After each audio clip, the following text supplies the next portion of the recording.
Hello friends. तो आपका स्वागत है आपके अपने यूट्यूब चैनल पर। तो जैसा हमने प्रॉमिस किया था, रोज़ आपको 2-3 क्लासेस चलेंगी। तो हमने अभी टेम्पल्स इंडिया पढ़ा, अब हम इंडियन पॉलिटी जो आज से हमने न्यू बैच लॉन्च किया है, और इंडियन पॉलिटी पूरी की पूरे डिटेल में पढ़ने वाले हैं एम लक्ष्मीकांत।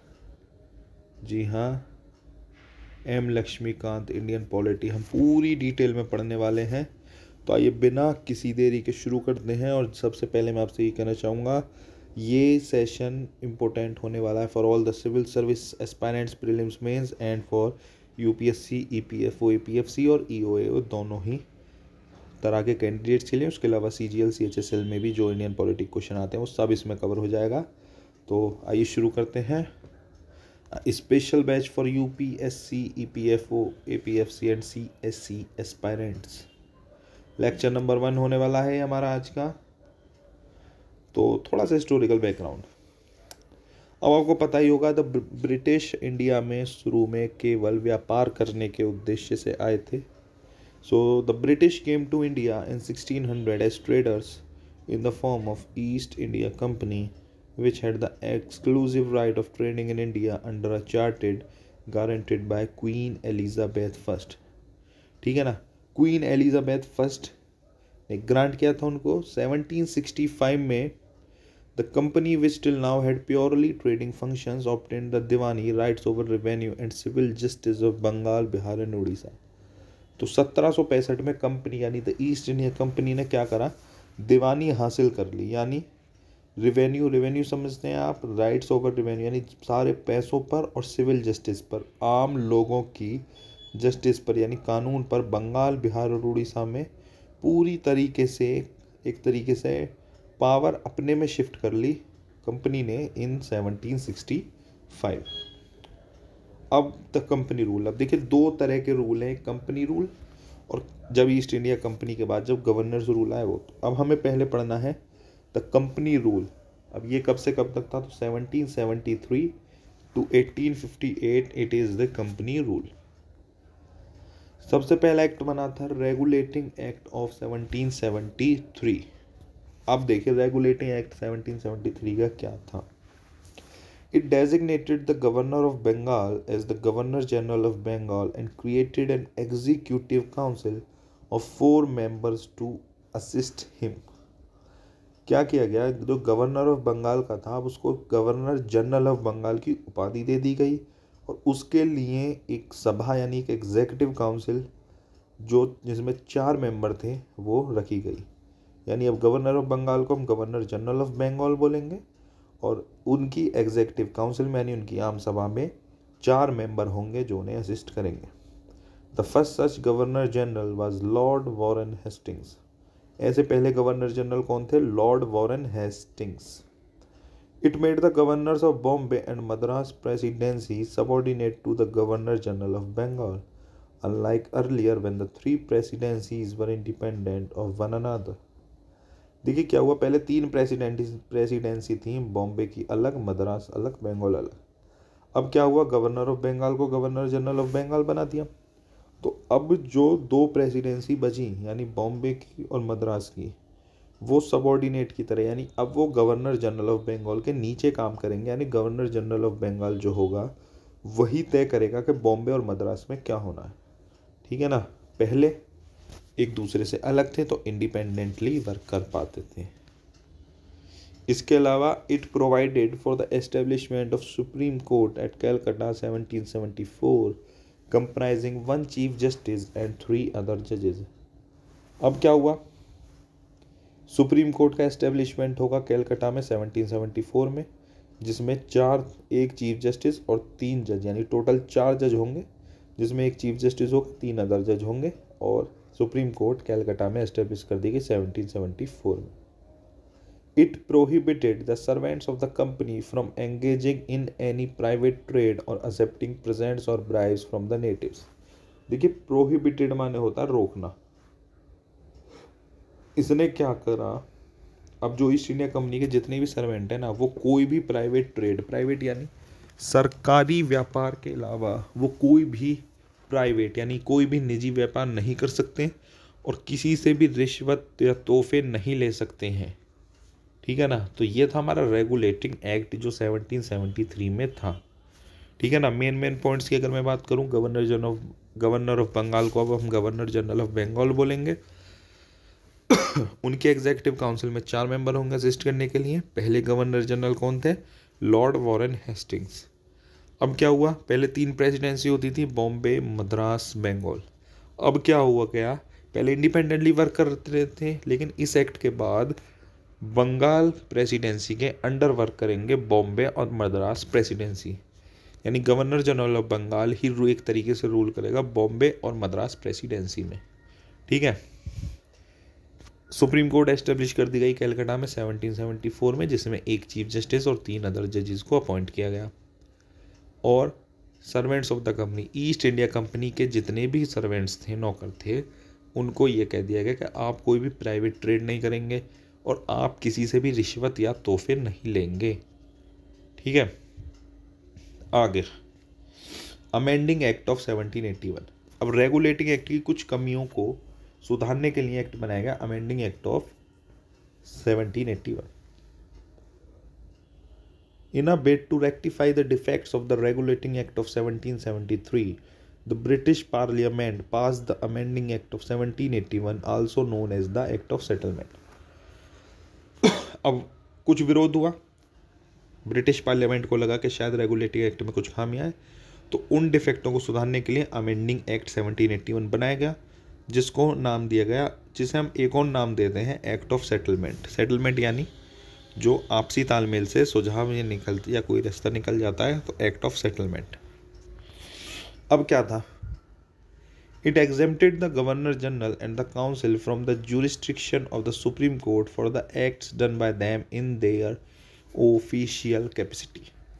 देखिए, पिछले एक्ट में यह था कि सुप्रीम कोर्ट के हिसाब से अब सब चीज़ होगा, सुप्रीम कोर्ट का ऑर्डर सबसे ऊपर होगा, लेकिन अब इसमें क्या कराया, गवर्नर जनरल और काउंसिल को, यानी गवर्नर जनरल और काउंसिल के जो रूल बनाएंगे या जो भी वो कुछ करेंगे, वो उन पर सुप्रीम कोर्ट का कोई भी रुकावट नहीं होगी, कोई भी जुरिस्डिक्शन नहीं होगा। उसी के अलावा it also exempted the servants of the company from the jurisdiction of the supreme court for their official action. अब ईस्ट इंडिया कंपनी का कोई भी सर्वेंट ऑफिशियल एक्शन लेगा, यानी सरकारी नियम के हिसाब से कुछ भी करेगा, तो सुप्रीम कोर्ट उसमें कोई रुकावट पैदा नहीं कर सकती। यानी अब वो अच्छा करे या गलत करे, लेकिन सुप्रीम कोर्ट को ये हक छीन लिया गया कि आप उनसे कुछ कहें या आप उन्हें रोकें। इसके अलावा it excluded the revenue matters and the matters arising in the collection of revenue from the jurisdiction of the supreme court. अब देखिए क्या किया गया, जो भी पैसों से लेन देन का मामला है, रेवेन्यू मैटर्स है, वो जुरिस्डिक्शन यानी सुप्रीम कोर्ट से अलग कर देगा। सुप्रीम कोर्ट का उससे कोई लेना देना नहीं है, वो सब गवर्नर जनरल ऑफ बंगाल या ईस्ट इंडिया कंपनी यही सब तय करेंगे, ब्रिटिश पार्लियामेंट। सुप्रीम कोर्ट का उसमें कोई हस्तक्षेप नहीं होगा। इसके अलावा it provided that the supreme court was to have jurisdiction over all the inhabitants of Kolkata.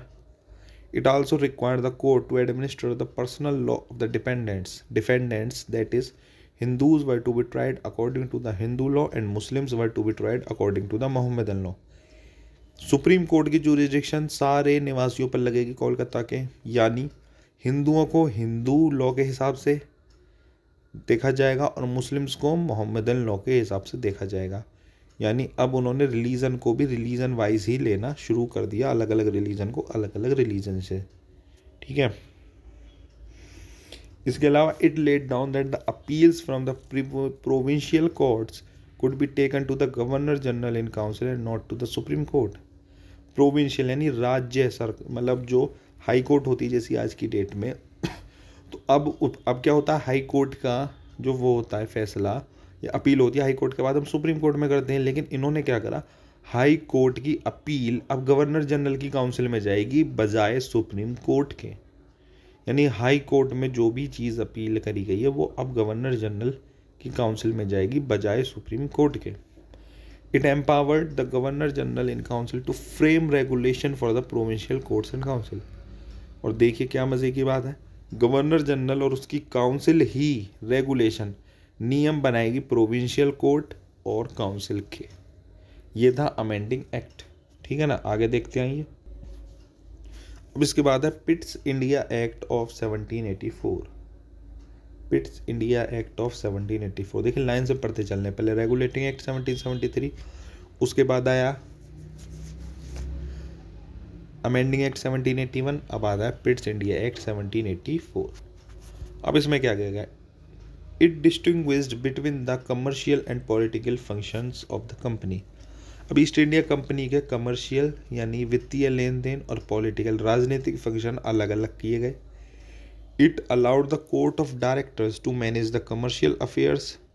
अब कोर्ट ऑफ डायरेक्टर्स तो कमर्शियल अफेयर्स देखेंगे, but created a new body called board of control to manage the political affairs.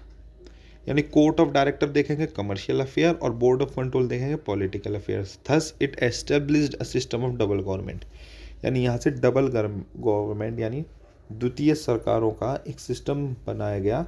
Court of director देखेंगे commercial affairs और board of control देखेंगे political affairs. उसके बाद the companies territories in India for the first time called the British possessions in India. अब company की जो territory थी India में वो पहली बार कहलाई गई ब्रिटिश पोजेशन इन इंडिया।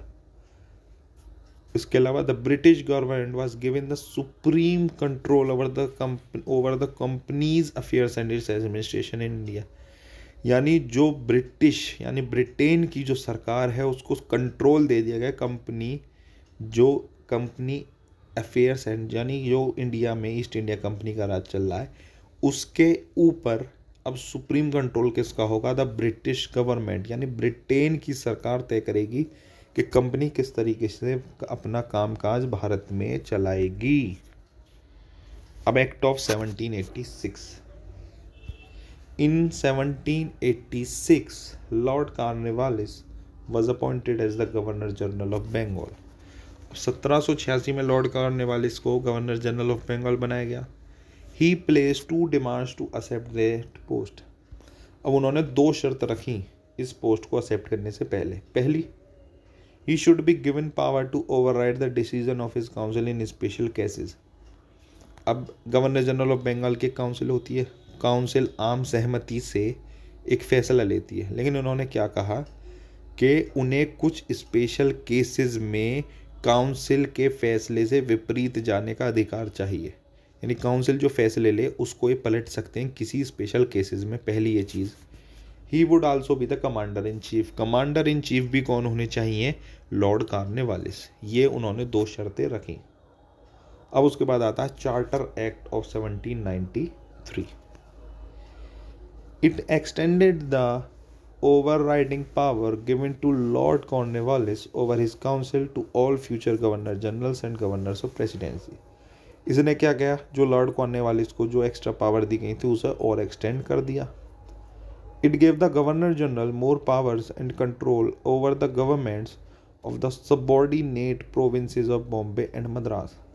अब गवर्नर जनरल को अतिरिक्त इन्होंने शक्ति दे दी over more power and control, और उसके साथ साथ ही बॉम्बे और मद्रास की जो सबऑर्डिनेट प्रोविंसेस थी, प्रेसिडेंसीज थी, उन पर भी कंट्रोल दे दिया गवर्नर जनरल ऑफ बंगाल को। इसके अलावा it extended the trade monopoly of the company in India for another period of 20 years. 20 साल के लिए ईस्ट इंडिया कंपनी को इंडिया में और एक्सटेंड कर दिया गया कि वही अब शासन करें।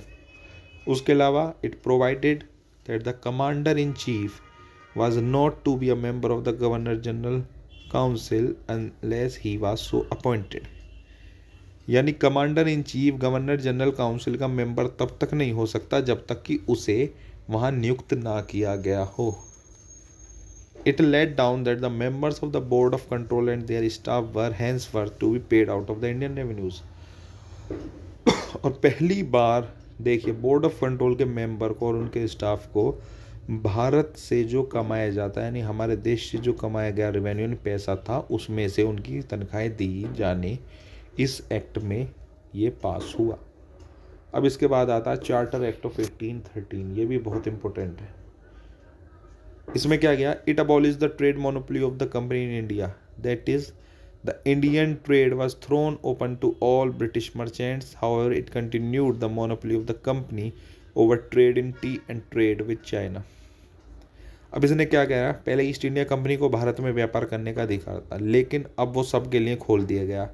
लेकिन चाय और चाइना से ट्रेड, वो उस पर राइट अभी भी कंपनी का ही रहा, यानी ईस्ट इंडिया कंपनी का ही रहा।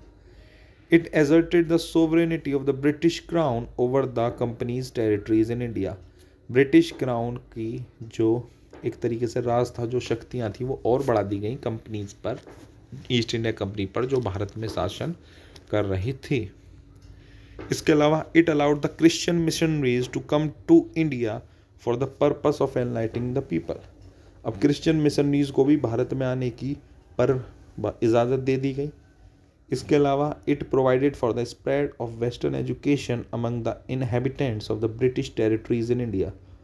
उसके अलावा पश्चिमी शिक्षा प्रणाली को भी भारत में एक तरीके से फैलाने का प्रस्ताव रख दिया गया। और it authorise the local government in India to impose tax on person. और लोकल गवर्नमेंट टैक्स लगा सकते हैं भारत में।